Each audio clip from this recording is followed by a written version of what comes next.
Shortly after Lily made her way to the dining room, Luann came back downstairs with another ice pack. Ronnie Ann, it's time to switch your. The 14-year-old paused on the steps, noting the two tomboys busily texting on their phones. Well, you both sure work fast. Didn't think you would be exchanging numbers already. You could say that, Lynn acknowledged, not taking her focus away from the screen. Well, you guys are typing like clockwork. Any faster than those phones might. Luann stopped herself before she could make a pun. Not being able to do anything comedy related was rather difficult, especially since she wasn't as sorrowful as she used to be then for the last few weeks. Break, the comedian half joked, giving a small frown at how dumb it sounded. She got off the steps and then sauntered over to the younger girls, casually tossing the ice pack in her hands. So you two planning on a date or something? Both girls gave a tall glance at the brunette. No, Luann, we're working on something out for Lincoln's sake, Lynn responded. Now Luann's curiosity piqued. Like what? She leaned over to Lynn's shoulder on the sports lover's phone. The contact list was pulled up and had a few names added on there. Aside from Ronnie Ann's number, Rusty, Clyde, and Liam's numbers were present, and Zach's was just only a few strokes away from being complete. Wait, aren't all those Lincoln's friends? Ronnie Ann nodded. We figured it'd be best we try to stay in contact so Lincoln has a much easier time not peeing his pants at school. By the way, I still need your number. Ronnie Ann nodded, but of course Luann brought out her phone to hand to her hip. How is this going to work out? Don't Lincoln's friends hate us? The 11-year-old gave a small shrug. Yeah, they do. Heck, even I do. Kinda. But it doesn't matter if a certain someone is all panicky. So, fair point, though. Though, I do hope the rest of us can say on how things go. Sorry if I sound rude, but this is just so sudden. Luann sidestepped to Ronnie Ann and started undoing her bandages. Well, if it makes you feel better, we're going to be doing it as a group chat about this tonight. You know, just to make sure we're all fair, square and all, Lynn stated, pressing a few buttons on her phone. Alright, I got them all. I think the only person in the group that is not pissed at us so much is Clyde. He has been over to our house so many times, so he's used to us. Luann took partially at the melted ice pack and put it in position on the Hispanic girl's forehead. You know, I'm surprised you haven't gotten brain freeze yet. Aren't you banned from making puns? The sporty sister glanced at the comedian. Luann nodded. But that doesn't mean I can't make a small joke here and there. But Dad said you can't do anything comedy related. What if he thinks you were trying to make a pun? Luann felt a pool of nervousness swelling in her stomach as she tightened Ronnie Ann's bandages. Lynn Sr.'s terms were quite clear when it comes to their punishments, and she definitely didn't want to live with the stinging pain of butt welts. But then again, he took away Lucy's poem book only to return to her after finding out she was writing an outlet for the emo's depression. She doubted she could use that as an excuse, and if she did, she'd be in much more trouble than she already was. The 14-year-old was so wrapped up in her thoughts, she didn't even notice the amount of force that she was applying to Ronnie Ann's injury. Too tight, too tight, too tight! Ronnie Ann cried out, swatting the teen's hand away. Geez, are you trying to cut the blood flow to my head? Luann shook her head before glancing at the tomboy, who was fidgeting with the strap. Oh, sorry, let me. Ronnie Ann put her hand up. Don't, I got it. She undid the strap, releasing some of the pressure from her head before tying it back up. Luann gave a dejected frown before heading back up the stairs. Lynn watched Luann ascend the stairs from the corner of her eye. What a fun night this will be. She turned back to the Hispanic girl. You got everyone? Ronnie Ann picked up her phone, tossing it, glossing over the contact list. Yeah. Good. Lynn got up from her seat. Now go home before your mom starts worrying or something. The Jacques began to ascend the stairs. Ronnie Ann folded her arms. And how am I supposed to explain this? She pointed at her forehead. My mom is a nurse, for crying out loud. Are you sure you ran into a light post, sweetie? Miss Santiago questioned, slightly turning her daughter's head to inspect the wound. Yeah, I was going too fast on my skateboard and didn't see where I was going. The 11-year-old smiled sheepishly. Uh-huh. I'm a tad surprised that you don't have any bruises on the rest of your face or anything. Maria stared her daughter in the eyes. Ronalda felt that her mom was looking directly at her soul. You didn't get into another fight, did you? Ronnie Ann pierced her lips and a bead of sweat sliding down her forehead. Ronalda. Look, Mom, it was a skating accident, okay? She rubbed her arm. I don't want anyone else to know about it. Everyone's gonna laugh at me if they find out did a stupid accident like this. Maria studied the girl's face for any sign of misdirection. The 11-year-old was doing her best to keep her poker face hid from the truth. After a few tense seconds, Maria gave a small chortle. It was quite a humorous and hypocritical how Ronnie Yang claimed not to care about her appearance. It was self-consciousness at how people viewed her. Honey, you shouldn't care if people laugh at you. And besides, it's not like they can be better at doing what you do. What all matters is that you be yourself. Now keep that ice pack on for another day, but the next time, please be more aware of your surroundings. Last thing I need is me baby special to be bedridden. The mother said in a cooing tone while pinching her daughter's cheek. Ronnie Ann growled as her cheeks reddened. Mom! Maria giggled at her childish antics before standing up. Now get ready for bed, dear. Ronalda rolled her eyes before stomping off to her room. She closed her door, letting out a breath. She didn't even know what she was holding it in. At least that worked, the girl muttered. She had hoped that Bobby would have been home. He'd be easier to trick. Sadly, he was out delivering pizzas again. The 11-year-old almost flew into a panic when she saw her mom was home and not working the late shift this evening. Being that Maria was a nurse, the older woman had experience with dealing with injuries on both ends of severity chart. She was certain that the light post idea wouldn't work, as her mother could tell the difference between a bruise caused by an animate object and another that from a human being. However, perhaps Ronnie Ann gave her mother another too much credit, for the bruise that she eased up made it look like an accident. Glancing at the clock, it was already almost time for the group chat. Ronnie Ann slipped off her hoodie, revealing the plain white tank top that flopped onto the bed. Rubbing her feet against each other, she kicked off her shoes as she fished her phone from her pocket. Scrolling through the contact list, she had started adding names of Lincoln's friends and the sisters. She made a special care not to accidentally add the white-head boy to the list. The Hispanic girl debated on whether or not she should do a voice chat. Texting wasn't really her thing, and was annoying how much touch the keyboard was rather fickle at the autocorrect, being a pain in the ass. However, Ronalda shot the idea down, as Lincoln might overhear Clyde's talking. Once everyone was added, she started typing. Anyone still awake? R.A. Yeah, I'm still alive. Liam. What's up, dudes? Rusty. Well, I was about to sleep. What's up? Zach. The sky. Luann. Wait, who's Luann? Liam. Isn't that the funny one? Rusty. She is, but she's not allowed to make any jokes right now. Lucy. Lucy? How did you get all those numbers? Rusty. And the crying already started. Perfect, Ronnie Ann groaned. Her small phone gave small ticks with each keystroke. I gave him your numbers. And are you done crying? R.A. No. I thought the whole reason for doing this protocol so that we wouldn't have to talk to them. Rusty. He's got a point. Zach. Well, your so-called protocol almost let our brother spot us earlier. Lola. That was before we made this up. Can't exactly pin on that on us. Liam. Look, we didn't start this to argue. We just want to talk. Lynn. About what? How you crushed your brother to paste? Zach. Yeah? Why should we talk about a bunch of brother haters? Rusty.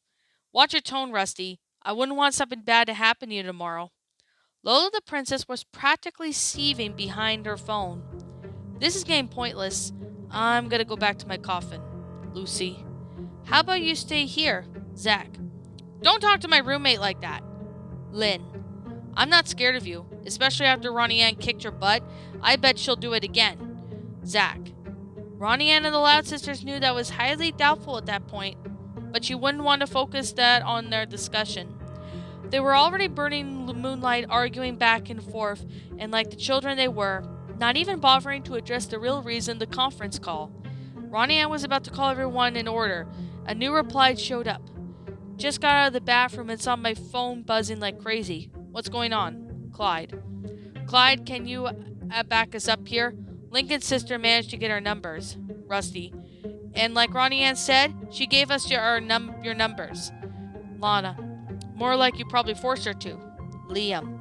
Clyde almost took a moment to read the text earlier, trying to figure out what all this started. He got pulled back to the bottom where Ronnie Ann sent scratching message. Will all of you just shut the F up for 1 minute? R.A. When no one had sent another text for 10 seconds, Ronnie Ann took the opportunity to voice her opinion. She typed as fast as she could, giving a small growl when she mistyped a word or autocorrect, fought that trying to spell a different word altogether. Look, I know your boys are not happy with the Louds, and I'm not either. I just started this group chat for a good reason. Clyde, what's Lincoln doing right now? R.A. He's about to head to sleep. I just hope he doesn't wake up screaming again. Clyde. Sigh. He's still getting night terrors about us then. Lucy.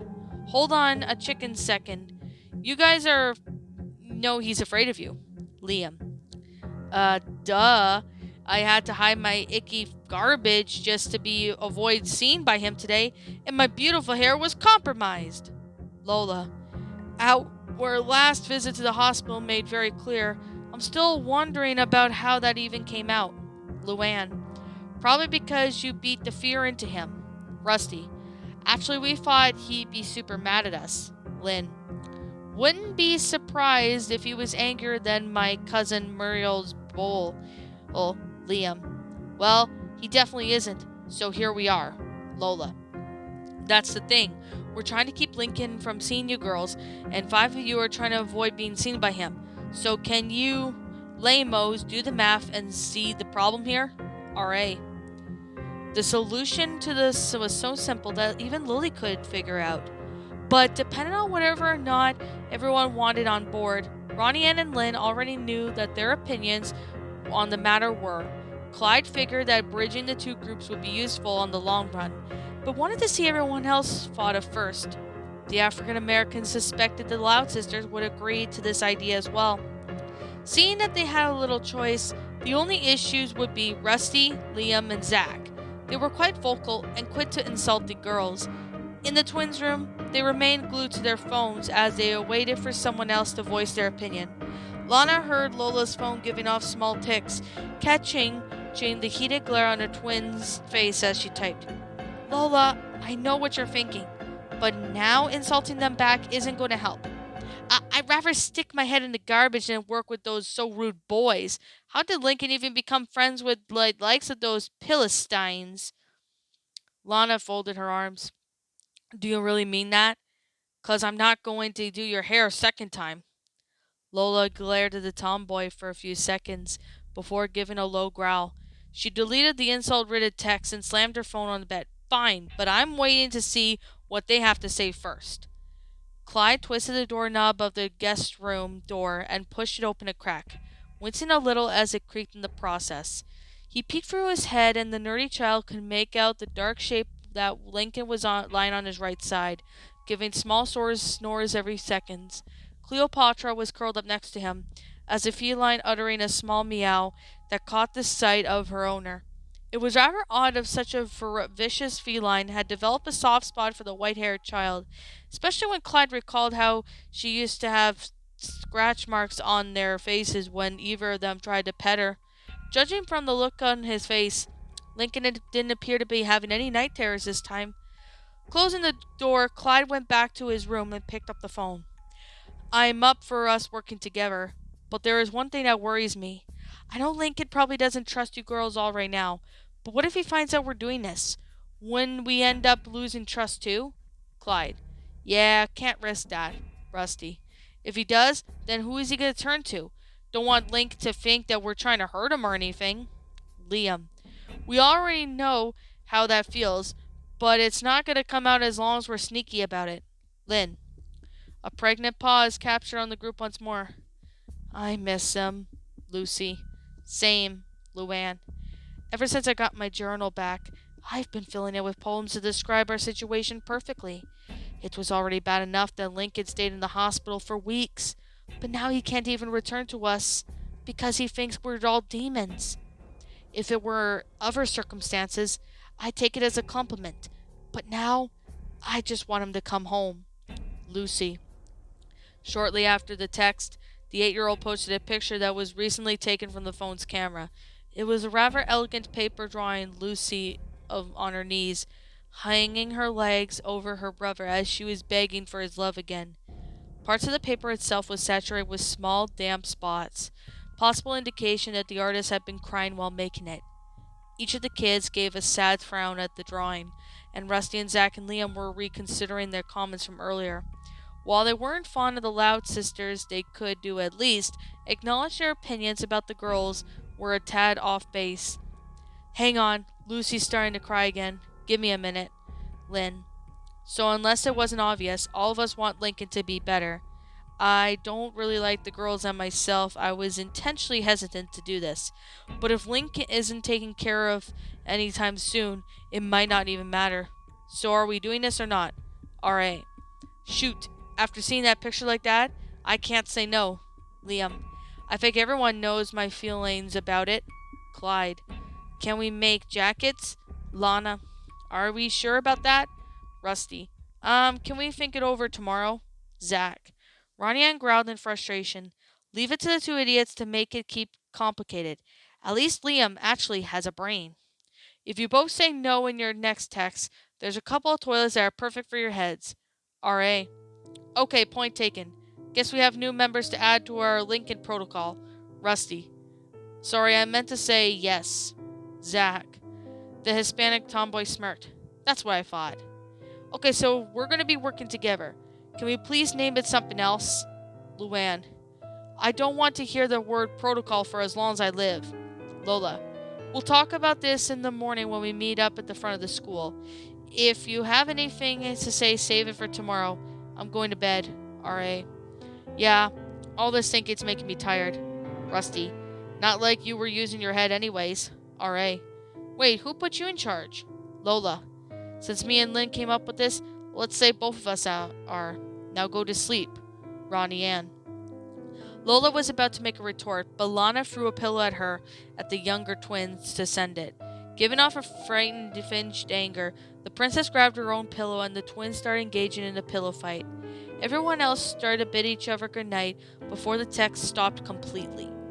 Ronnie Ann placed her phone on her new nightstand before slipping off to her day clothes. And after putting her on her pajamas, she pulled off her scrunchie off, her hair flowing down to mid-back. After being free from its ponytail, just as she was about to get comfortable in the bed, the Hispanic girl heard her nightstand vibrate as a new text came in. For God's sake, what now? She growled, grabbing the device as she saw her personal message from Clyde. You still awake? Clyde. What, McBride? I'm about to sleep. R.A. So, how did your meeting with the girls go? It seemed rather odd how you girls swapped numbers earlier. You sounded like you weren't really going to ask them nicely. Ronaldo breathed a heavy sigh. Of course he asked that. Look, don't tell anyone this, but you were right. R.A. Huh? Clyde. Let's just say that Lynn would have floored me like that felt 2 weeks ago. Now go to sleep. R.A. Clyde didn't even send another text afterwards. He didn't want to make Ronnie Ann irritated any further, and it was half past his bedtime. All 10 kids drifted off into uneasy sleep, well aware of the tensions that waited for them in just 12 hours. That Tuesday morning, both parties met at the front of the school to discuss their approach to dealing with Lincoln's behavior. The only one absent was Clyde, as he was taking Lincoln on an alternate path to school that would buy him 20 minutes. The meeting only lasted half the amount, and almost ended on a sour note.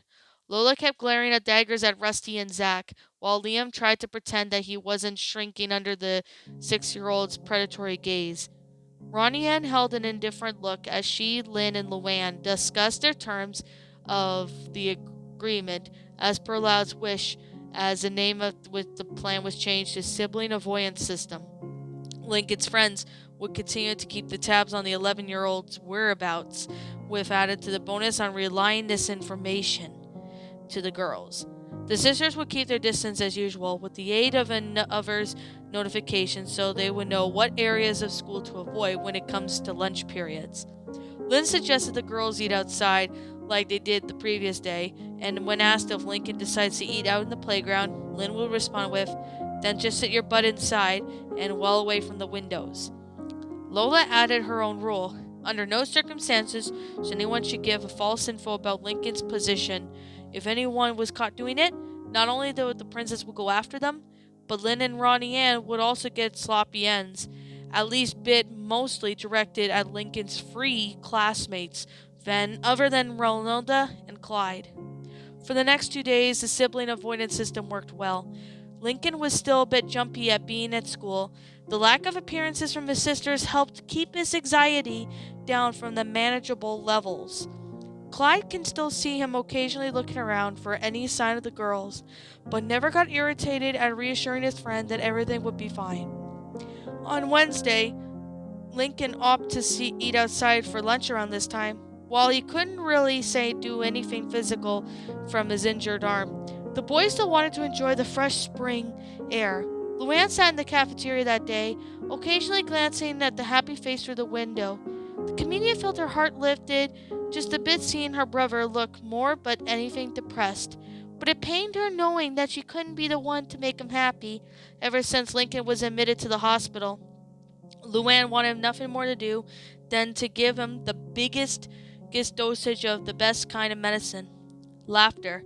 However, that proved to be complicated, considering the rules of her personal punishment, which became enforced even further upon seeing Lincoln curl into the ball of misery at the sight of herself and her sisters. Never before had such a goal seemed too far away now, which made Luann's appetite decrease more as she thought about it. The comedian wound up spending that period picking at her food instead of eating, something that hadn't gone unnoticed until a certain emo around her age. By the time Thursday rolled through, the kids' avoidance protocol was about to be tested. "Attention students and teachers, please make your way to the gymnasium for the school-wide mandatory assembly. Thank you," spoke Secretary Cheryl Reese as her voice was carried out through the PA system. "There was supposed to be a school assembly today?" Lincoln asked. "Why, yes, all the faculty had talked about this past Tuesday. Apparently someone didn't get the message out before then," and she replied, putting a chalk on the holder at the bottom of the board. "We'll continue with our multiplication problems when we get back." Half the class groaned as they expected to get a free pass out of math. Lincoln turned to Clyde as the students started heating up from their seats. "So, what do you think it's about?" "Not sure. It might be due to some fights that have been occurring around the school lately," Clyde stated. Lincoln raised a brow. "What fighting?" "Oh, you weren't there when it happened. There have been at least 3 of them while you were strapped in bed," Liam answered. "Even Ronnie Ann got in a fight with—" The farm boy stopped when Clyde nudged him. "If name on the name, heh?" Clyde whispered. Their class joined the seats of the students as they made their way towards the gym. Lincoln rubbed his chin as he recalled Ronnie Ann missing a tooth when she first visited him. "Now that you mention it, her face did look like a little bruise when she came to me in the hospital, and then she had her tooth missing." Clyde and Liam felt their phones vibrate in their pockets, pulling out that they saw it was a text from their group chat. "Did she say it was a school-wide assembly?" Lucy. "This isn't good. Lincoln will definitely see us." Luann. "How are we supposed to hide?" Lana. Lincoln looked at in confusion as Clyde and Liam were busy on their phones. "Something wrong, you guys?" Clyde bit his lower lip to think of something. "Keep him distracted," he whispered to Liam. The farm boy nodded as he put his phone away, doing his best to ignore the constant texting that was going on in the group chat. "It's nothing. So how's the arm holding up?" The white-haired child gazed at his broken wing. "Well, now I know I'm right-handed and all, but I think I'm starting to miss using both my arms." Liam chuckled. "At least you didn't lose it entirely like my distant cousin Ellis." "I ever tell you about the time he tried wrestling gators in the swamp?" As Liam started to ramble on in his story, Clyde did his best to calm everyone's nerves. "Don't panic. We can think this through. Who's in the gym right now? Clyde. Me and Lola are sitting on the first row of bleachers. Lana. I just got in, sitting on the third row on the opposite side of the twins. Lucy. Still making my way there. Lynn. Same. Luann. That's what she said, lol. Rusty. Shut up, Rusty. R.A. Dang it! Clyde groaned in frustration. If the girls were going to be sitting on the opposite sides of the gym, Lincoln was sure to spot at least one of them. Taking his eyes off his phone, the nerdy child that Liam had Lincoln's attention. The white-haired child only shifted his gaze to avoid bumping into any of the students around him. Clyde's eyes widened as his idea scratched in his head. If we could keep Lincoln distracted, he probably won't notice anyone else. Clyde. And how do you purpose we do that? R.A. Liam is good at keeping him occupied. I might help if Lincoln starts to get bored. Clyde. Maybe you could talk to him about Ace Savvy, or whatever it is you guys do. Lynn. As the boys' class entered gym, they could see it was nearly packed. Students and teachers were still entering the room for both exits on each side. The school principal stood with the head guidelines counselor in the center of the basketball court, casually watching the crowd gather. As luck would have it, the twins happened to be sitting on the side Miss Johnson led their class to. Both blondes ducked down after noticing the fifth grade class, hoping not to stick out amongst the other younger kids. Unlike them, Lucy would have an easier time since she knew where people actually were of her presence. Liam and Clyde wouldn't see Lynn or Luann anywhere, and they likely hadn't reached the gym yet. The boys sat down in the middle rows and were soon joined by Ronnie Ann, who sat in the row directly above them. Rusty and Zach were a bit more spread out, but within eyesight.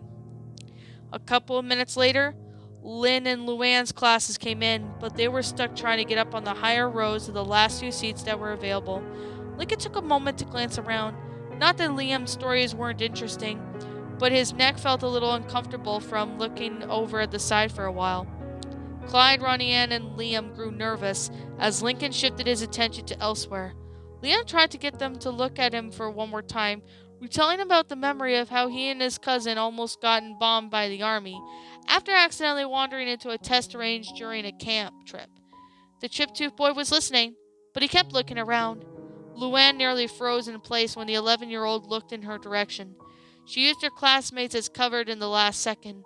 In spite of the weird looks that they were giving the brace girl, Lincoln failed to spot her. Lynn was seated high up on the opposite side, silently praying that her brother wouldn't think to look up. It was one of those few instances where she wished she had Lucy's ability just to disappear. And it wasn't any regular bombs either. They were using strapple bombs, cluster bombs, nerve gas bombs, those little bombs that broke into smaller bombs. And Ellis ended up, Liam, Ronnie Ann said, with a false smile, her left eye twitching a little. Can you please stop? The farm boy frowned. But I was just getting into the good part. The Hispanic girl deadpanned. I think the main point of our story is your cousin is crazy. Liam folded her arms. Ain't that much the truth. Principal Walker saw that the last two people walked in, so he started to test the mic. Check. 1. The students began to quiet down after hearing his voice. Okay, this word's good. Good morning, students. Sorry to pull you all away from your classes, but myself and the staff have scheduled a little assembly today so we can address the particular issue been plaguing their school for the last few weeks. As you may know, several students have been involved in at least 3 separate fights. I won't give them names, but they know who they are. Lynn and Ronnie Ann subconsciously shrank into their cheeks. I'm pretty sure it goes without question that fighting is not tolerated in or on school grounds. In the past, everyone who has been involved in this conflict had been temporarily suspended.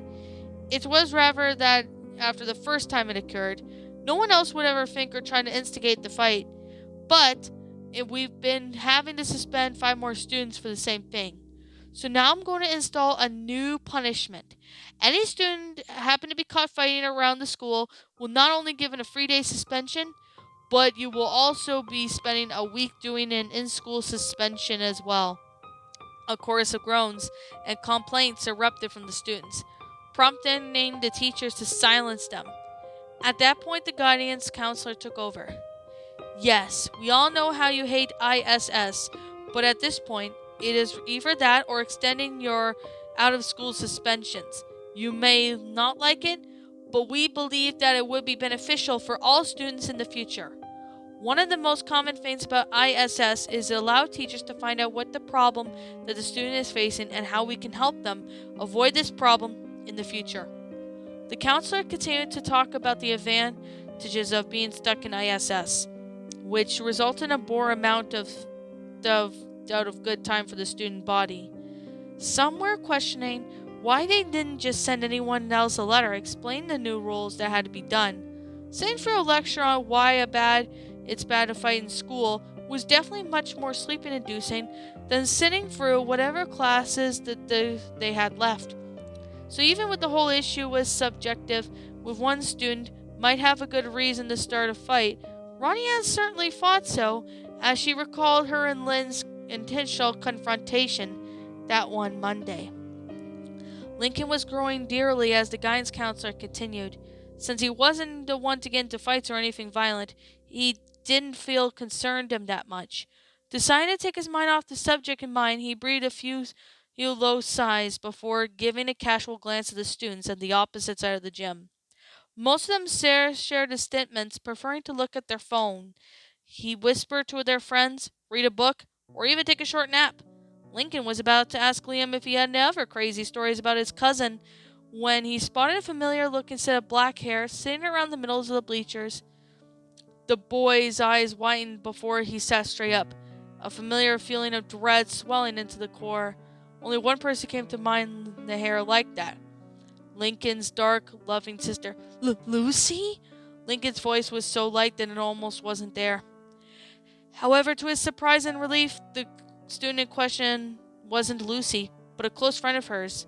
Haiku was the one giving the same monotone expression as she always did. Lincoln deduced that she hadn't really changed since Sadie Hawkins' dance. Had not expected her to. The Goth looked up by chance and matched upon gaze. Upon seeing Lincoln, the 8-year-old gave him a small, rare smile.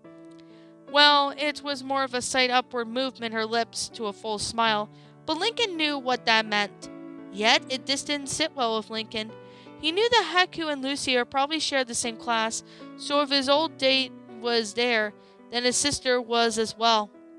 Now that he thought about it, the entire student body was informed to come to the gym, and considering 5 of his sisters did attend the same school as him. A cold sweat ran down the side of his face. His widened eyes in shock and looked trance. The sense of dread was slowly turning to sheer panic. His sisters were literally being in the same room as himself, despite being surrounded by many other people, including his friends. Lincoln felt like he was being singled out. He could feel 10 pairs of eyes stalking from him from afar, just waiting for the opportunity to strike. Or if one of the girls felt confident, they'd try and take him out for the whole school to see. To make it worse, Lincoln realized that he might be surrounded already. They could already be sitting to his front, below or above, or even directly behind him. The boy's breath began to hitch as he shook uncontrollably, his eyes rapidly scanning the crowd for any of his sisters. Each failed spot check made him feel more antsy about the school. Lincoln let out a short yelp when a hand placed on his shoulders. The gesture wasn't hostility, it was soft to touch. Daring to peek to his left, the lad could see Ronnie Ann, her fingers slightly grasping his shirt. Lincoln, the Hispanic tomboy spoke. The boy turned to meet her gaze. You need to calm down. No one's gonna hurt you as long as we're here. But, just stop thinking about it, Lamo. Ronnie Ann patted his shoulder. Liam gave a small frown before taking out his phone, gave an annoyed scowl at how many unread texts that his message box had. Taking a moment to read past them, the farm boy typed his own message. Well, girls, he knows that you're in here now. Liam. A moment later, an angry reply came back. What? You were supposed to keep him occupied. Lola. Sorry, we kinda got distracted ourselves.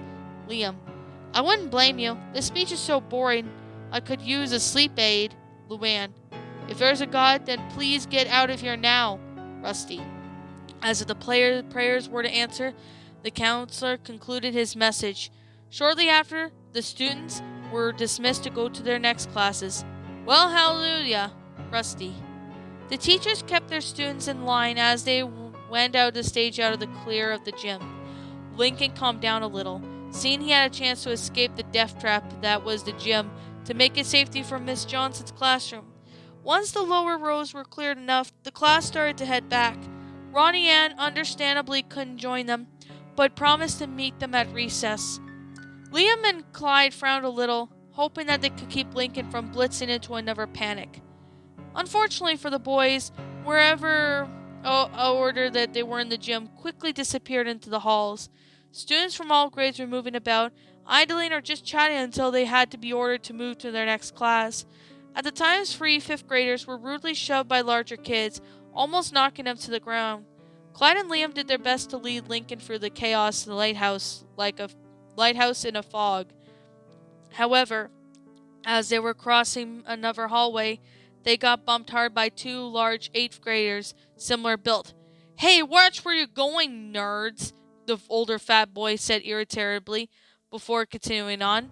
The students from the gym began to crowd the halls for a few seconds that followed. "Well, that was rude." Liam glared at the direction the boys went. "Yeah," Clyde groaned, adjusting his glasses. Doing a quick spot check, he then noticed a certain someone missing. Where's Lincoln?" "Yeah," Clyde groaned, adjusting to his glasses. Liam pointed to his right. "Oh, he's right." He stopped when he realized that, pointing at the empty space. "Uh-oh." Immediately, the two boys start calling out for Lincoln, only to get drowned out by the noise generated from the combination of talking students and footsteps. Lincoln himself was just several feet from his friends, but he couldn't see or hear them. Realizing he was alone, a sense of dread washed over him once again.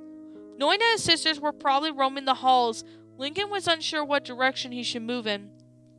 Sadly, he wouldn't be able to make his own choice, as the 5-minute warning bell rang. All the students stopped what they were doing and began stampeding towards their next classes. Lincoln was forced to join the sudden rush of a couple of students, ended up pushing him forward. Since he wasn't running on his own will, the 11-year-old ended up tripping over his feet. When he tried to push under his chin own power, the white-haired boy was put to a small daze on his face and hit the floor. His left arm throbbed in pain, was a bit too due to cushioning the fall. Shaking his head, Lincoln began to push himself back up, only to be forced back down as someone stepped on his back. The boy gave a small cry of pain as it happened a few more times, as the students were beginning to swerve around his body to avoid the obstacles as he presented. Luann was amongst the crowd rushing back to class. The fact that she was sat on top row, several people were blocking the flow of traffic hall. She meant that she'd probably be late getting back to class, or at least her teacher would be understandable since she sat them up there in the first place. Staying against the wall, she moved forward at a steady pace. Upon reaching a certain part of the hallway, her ears were drawn to a sharp cry of pain being produced by a young student. Looking towards her left, she could just make out a student lying on the ground as an attempt to circumvent them. Between the sea of feet, Luann identified the orange shirt and the head full of white hair. Before she could question the identity of the another student, another cry confirmed to her that it was indeed Lincoln. Luann stopped dead in her tracks. Students continued to rush past her. She knew that Lincoln needed help, but was hesitant on approaching him, knowing his fear towards her. Even if Lincoln became more aware of their presence, he still hadn't seen them yet. She could have let Lincoln be continued like nothing happened, and hate herself for not even helping her brother when he needed it. She could let her sisterly instinct take over and aid him, possibly making Lincoln more terrified in the process. Hearing Lincoln give of another small cry that made the decision much easier. Pushing away from the wall, Luann shoved her way through the crowd, knocking down anyone unfortunate enough to be caught between herself and their brother. When another student was about to step on Lincoln, she gave the person a hard shove on the floor. The boy she pushed glared at her, but Luann gave a downed student a glare so fierce that her teeth appeared to have temporarily looked like a bit of a shark. The 8th grader immediately got back up and turned off running, gripping Lincoln by the shoulders. She helped him to his feet before guiding him out of the stampede. The crowd began to thin out as Luann checked the 11-year-old. Aside from the footprints on the back of his shirt and some little dirt on his face, he didn't look too bad. "You okay, Link?" "Yeah, thanks." Lincoln stopped upon realizing who he was talking to. His pupils shrank to the size of peas, and his eyes became the size of dinner plates. Luann? He finally stammered out. Luann bit her lip, slowly clasping her hands together near her waist. What look her brother was giving her. She remembered seeing it back in the hospital, filling her heart with immense regret. Seeing it again, this made her close to, quite unnerved as she took a half step back. Lincoln stood shocked still, his body refusing to respond to mind as it told him to run like hell. To him, the boy felt like he was staring under the heated gaze of a lion that was contemplating right now to strike. The halls began to quiet down, allowing the comedian to hear uneasy breaths from her brother was giving. The boy heard his heartbeat fill his ears along with his panicked breaths, his body fidgeting over so slightly, and it was trying to work him up the courage to flee. Luann didn't give an utter single word, for fear she might cause him to scream again. Her tense standoff was soon interrupted, as Klein and Liam came into the scene shortly after getting past the disappearing crowds. The two boys looked at Lincoln away, trying to give him some encouragement to ignore Luann as best as he could. As they ran back to class, Lincoln stole a glance at his older sister. She remained standing where she was. While he was unsure of it, he could have sworn he saw a few tears streaming down her own cheeks.